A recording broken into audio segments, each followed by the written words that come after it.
വായിച്ചാൽ വളരും അല്ലെങ്കിൽ വളയും എന്നാരോ പറയുന്നത് കേട്ട് കണ്ട് വളരാൻ വേണ്ടിയിട്ട് ഇവിടുത്തെ ലൈബ്രറിയിൽ പോയി ഒരു ബുക്ക് എടുത്ത കഥയാണ് കഴിച്ചത്. ഒരു ഉപകാരം ഉണ്ടായില്ല, വായിച്ചില്ല.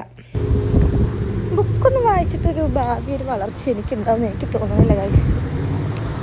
ഉണ്ടോ, ഇതാണ് നമ്മൾ ലൈബ്രറി കാണുന്നുണ്ടോ, അവിടെ പോയി വെറുതെ മെമ്പർഷിപ്പൊക്കെ എടുത്തിട്ട് ഒരു കാര്യം ഉണ്ടായില്ല.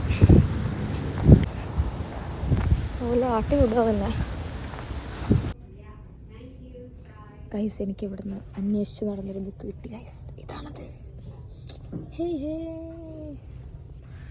ആഹാ, ഞാൻ ഇതും കൂടെ എടുത്താലോ വിചാരിക്കുന്നുണ്ട്. പിന്നെ രണ്ടും കൂടെ ഞാൻ വായിക്കില്ല, അതുകൊണ്ട് പിന്നെ ഇതിവിടെ നിൽക്കട്ടെ, നെക്സ്റ്റ് ടൈം. ഓക്കെ, വായിക്കൊന്നുമില്ലെങ്കിലും ഈ ലൈബ്രറി കാണുമ്പോൾ എന്താണ് ബുക്ക് എടുക്കാൻ വല്ലാത്തൊരു ടെൻഡൻസിയാണ്. Oh my God. എന്നാൽ പിന്നെ പോലെ ഇനി ഇവിടെ നിന്നിട്ട് ചുറ്റി തേണ്ട കാര്യമില്ല. Okay guys, bye bye.